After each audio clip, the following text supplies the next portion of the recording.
All right. Hello, wellness entrepreneur. Welcome back. Today, I'm honored to have on special guest Jess Spinner, who is a health, nutrition, and lifestyle coach for dancers. And Jess has been on the podcast several episodes ago. I'll link it into the show notes, but welcome back, Jess. Thanks so much for having me. Oh, it's an honor. So, can you tell them right off the bat, in case they haven't listened to the previous podcast, where can they find you and a little bit about what you do and who you help?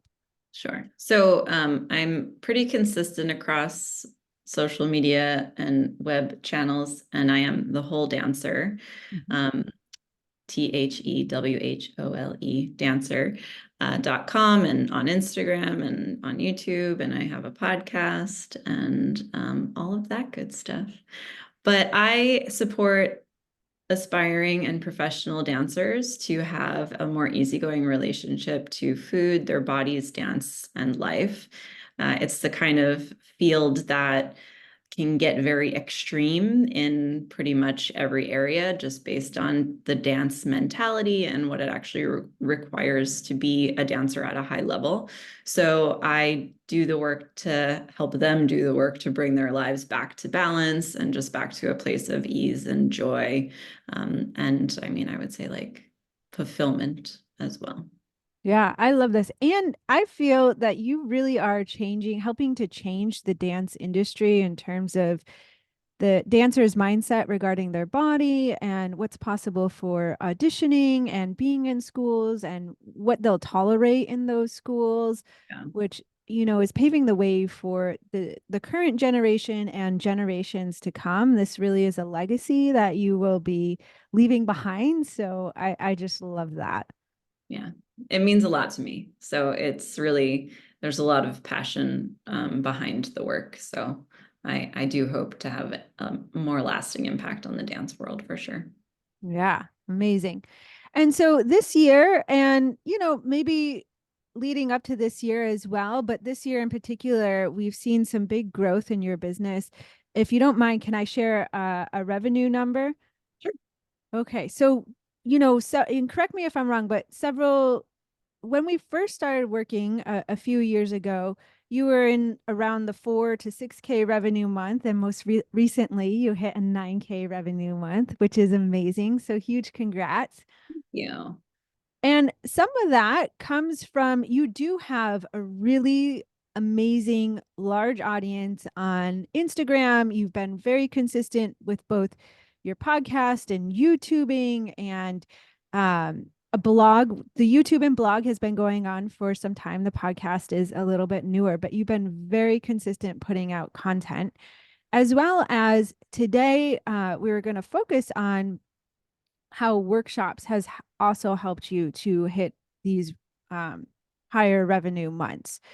So, can you tell us a little bit about how you strategize or think, because you lead different types of workshops, if you should do a paid workshop or a free workshop versus a workshop that maybe be collaborative with a dance school? What's your line of thinking with all of that?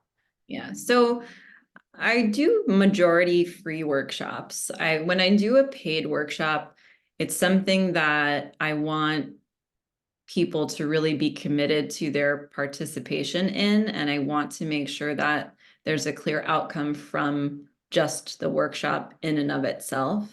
When I offer a free workshop, it's very often talking through the process of something, but maybe not necessarily inspiring them to take that much action on Mm-hmm. their own beyond perhaps signing up to talk with me for a coaching consultation.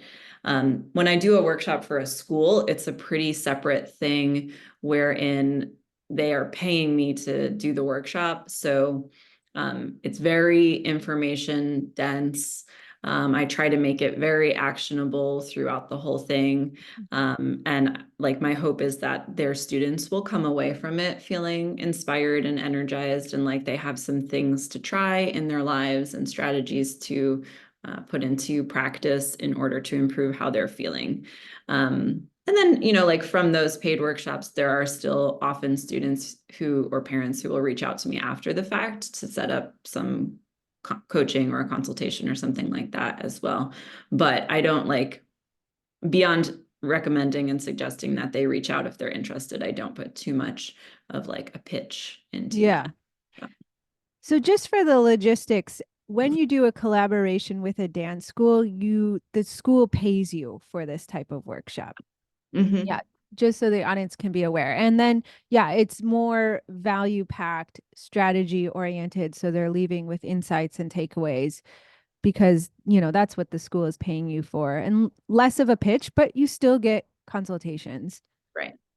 Where I love your strategy for the free webinars that you do on your own is less action based and a stronger pitch for the consultation. Exactly. Amazing. Now, when you're doing your free webinars, or if you have your own paid workshop, how do you go about filling these workshops? Yeah, I always, I have been on lead pages for a very long time, which Mhm. sometimes I say that it feels like it's a less common platform for people to be using these days. I don't know, just because there's so many options, but Yeah, I've had lead pages for forever. So I always create a sign up on there. I have at hmm this point a template that I pretty much copy and just paste. refill like with whatever is relevant to the newest workshop. And I send out, invites to my email list, and I will have usually at least one dedicated Instagram reel or post that talks about the workshop and the dates and says in the caption, just like follow the links to sign up. hmm I'll share on Instagram stories. I have some brand ambassadors who I will ask to share about the workshop with their audiences as well. hmm So, like just trying to cover as many of those bases as I can. hmm Facebook, I don't have as many things going on Facebook just because it's not the main place that my audience hangs out, but I will hmm share on Facebook hmm as well. And like from Facebook, I more often get some dance teachers and dance parents who sign up, which is cool also.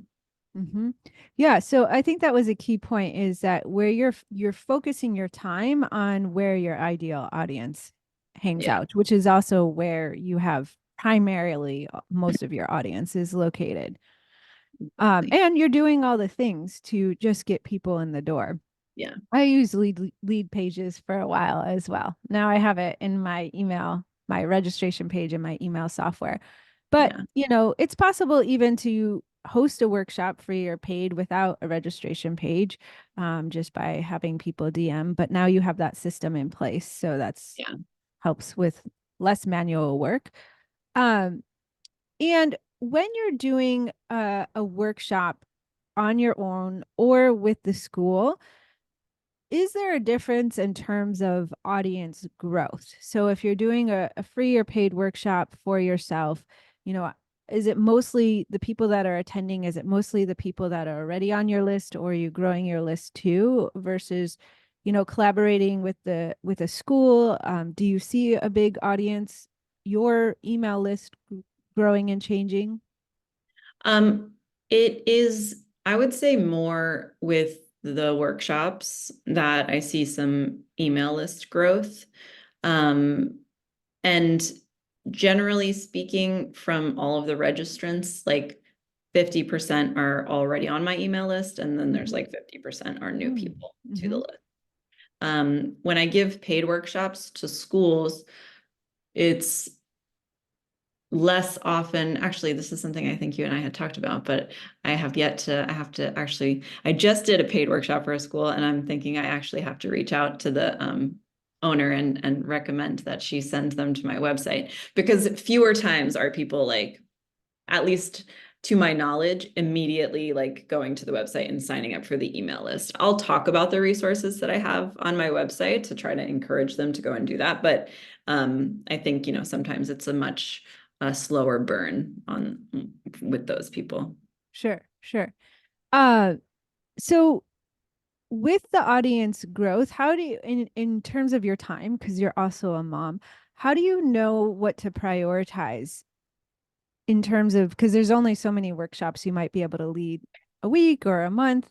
How do you prioritize whether doing a workshop or a free class for yourself or for a school?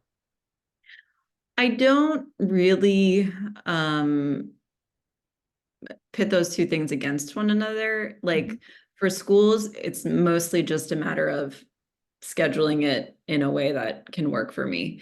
And, Mm, like mhm, luckily, a lot of times they want them in the evening or even like, my daughter's young, so she goes to bed by 8 o'clock. So like I do a lot of workshops around 7:30 or 8 o'clock. So I don't feel limited in schedule in terms of making those things happen. And then the workshops that I present just on my own, I I really just kind of like look at my calendar and I say to myself, like, when is this realistically feasible? Um, and at this point, I'm like usually trying to get a couple of months ahead of myself and sure. not totally last minute. And so I'll like pick a date and I'll set it in. And then if a school was to reach out and say like, oh, we want to schedule a workshop in June, I just would not give them that date as an available Okay, option. perfect. So you make it work. Yeah. Um, so how many people on average, for your free workshops, do you have register? Yeah, it depends a lot on the topic. Mm, hmm. But like the last few, it's been between 40 and 100. Okay, that is a big difference. Yeah. And how do you choose the topic?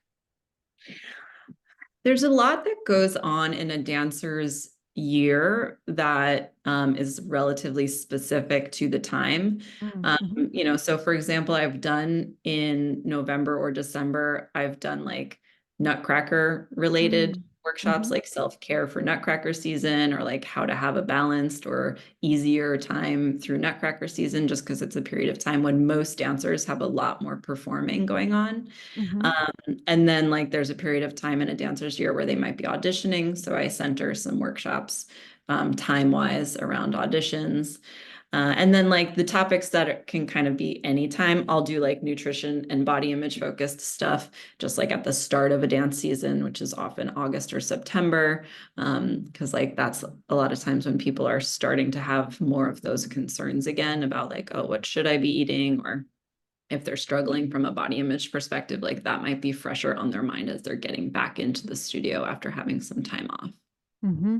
Yeah, I love that. So you're taking into account the season of the dancer or what might be relative to them in terms of, you know, when you're teaching the workshop and its topic, which I think is so important. Otherwise, it can feel the workshop can kind of feel like tone deaf to the audience. Like, I don't really need this right now. Yeah. Yeah. So when you teach the workshop, how many consults on average do you typically receive from a workshop? And what is your strategy to have a higher conversion from free or paid workshop to consultation for your own? Yeah. I think that it varies. And sometimes it's interesting because I'll talk about it and aim to provide some level of urgency, but I also am not I also want to be very like honest in what I'm Mhm. saying. And like Sure. if I have openings for clients and there's not really a reason why they can't book a consult like a month later, I'm not going Mhm. to pretend like there's Sure. Yeah, I love that. I don't like to like pretend I said, either. sometimes I'll do something like a bonus or like something to create some level of urgency, but Sure. for the most part, it's like somewhat open-ended. So in terms of like immediate consults, it's much more often like maybe between 1 and 5. Hmm. Like again, depending on the size of the audience and who's shown up and all of that. But I've also had people who have been in my audience for like I just had a new client sign on who has been in my audience for 8 years. Oh, wow. Congratulations. Yeah, Nice. like Finally ready. 2016. Yeah, is when and that's like pretty almost when I started my business in 2015. So So that just goes to show you just keep going. You never know I who's watching and that's what I've listening. really learned is like just to be consistent and like continue to believe in what you're doing and it really can just continue to grow. Um, and then like, we had talked about this too, where for a very long time I was calling my consultations free coaching calls, Hmm. which almost like I would get I would get more, like more Hmm. people would sign up for that. But Hmm. that was because of the way I was communicating Position. about them. And it was like, it's just this free opportunity to talk with me and like get advice and like get feedback, which is cool. Like I Hmm. see value in that. And I do still sometimes give, give that as an option and like have a Hmm. reason for me why I'm doing it and like what they can get Sure. from that kind of thing, building those relationships, or like sometimes it's a matter of like market research for Oh me, yeah. have those Uh-huh. conversations, like free coaching calls. Yeah. Um, but having made the change to calling it what I really wanted it to be, which was like a coaching consultation call for people who are truly interested in potentially signing up for a coaching program, Hmm. that has had an impact in how I communicate about it, and also then the numbers of people who sign up. Hmm.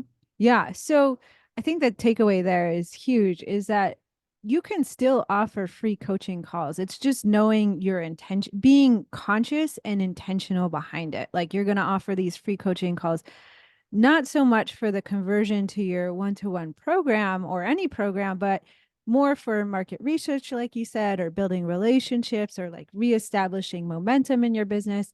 And yes, some of those people might convert, but that's not the true intention behind it. Whereas when you have it labeled as this is a consultation call for my coaching program, you might get less people that actually book a call, but you have higher conversions with people that are ready. So it's also knowing like, okay, how much time do you have? Because if you have less time, then you want to be aware of like what you're calling them. Yeah. And right now I have less time. So But congratulations on the improved conversions. I think once you made that change, didn't you get like 3 or 4 yeses in a row? yeah. That was Yeah. amazing. So with this whole process, because now you have a repeatable system in place in terms of utilizing the workshops and, using the workshops to grow your audience and then converting them to consultations and then from consultations to your program. How has this whole process really helped your business? I mean, it gives me a way that to stay really connected to my audience, which I like. You know, in social media, I find it can feel more like you're just kind of like putting stuff out there. Sure. And, like there's feedback, but it's like Hmm. not in the moment. And so like sometimes it's just like, does anyone hear this? But Right. know that they do. But like with the live workshop, I really love when people are actually on the workshop with you and like Hmm. interacting in the Hmm. chat. And that's something I've learned too over my years of presenting workshops, is that like you want to make it interactive. So like you Hmm. want to have slides in your presentation that encourage Engagement. communication and conversation. Exactly. And so, it gives me a way to stay feeling very connected, and they will come up with questions and insights that I'm not always, aren't super fresh in my mind. And like even just that can give new ways to or new ideas for additional content or other Mm-hmm. resources and things like that. Hmm. Um, and it also helps me feel like I am always taking action, because I Mm-hmm. think again, sometimes like, I mean, and I can sometimes get overdone in this respect, but Sure.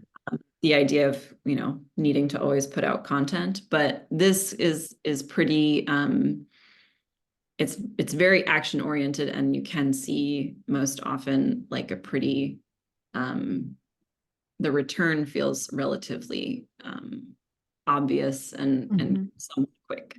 Yeah. Yeah. I feel the same. Yeah. Awesome. Well, thank you so much for sharing all these words of wisdom. I'm sure you inspired a lot of people like with different ideas for workshops, how to maybe generate topics for their workshops, how to strategize, whether it's, a collaboration where you're getting paid for an audience that's not yours versus, getting consultations for your own free or paid workshops. Any other parting words of wisdom or advice? I mean, I like what we said, just in, keeping at it. Um, Hmm. and like part of the reason my workshop enrollments might fluctuate is because like sometimes I just try things, and I do think about it, but it's not like part of the process of figuring out if it's a good topic or a helpful topic is to just put it out there and see what the response is like. Mhm. And also sometimes the smaller workshops, 40 people, the people who show up are super engaged. So like Yeah, it's not even like the numbers necessarily have to sure. make you say, oh, I can never do a topic like that before. But you learn from every single step that you take. And like, I don't think there have to be missteps. I think it's just a matter of saying like, well, what can I take away from that workshop? And is there language that changing slightly would increase enrollments and looking Mm. at those Hmm. opportunities as well. Yeah, I love that. That the small refinements over time will lead to the growth of getting 40 people in a workshop because I have a client, one of her first workshops, she had 3 people show up, but she got 2 conversions. 2 out of 3 converted. Okay. So it doesn't matter if you have 3 or Yeah. 10, like Right. she was able to really interact with those 3 people that showed up and got huge results. So Yeah, sometimes the numbers don't matter, but you don't want to use them against yourself too, because then if you just take the data, it can really inform like how to grow bigger workshops and get better conversions. absolutely. Yeah, I love this. Well, thank you so much for sharing your time and your wisdom. Can you tell them again the name of your website and Instagram so they can follow? Yeah, it's thewholedancer.com and at Perfect. dancer on Instagram. Awesome. I love it. Thank you so much. Thank you, Allison. This was awesome.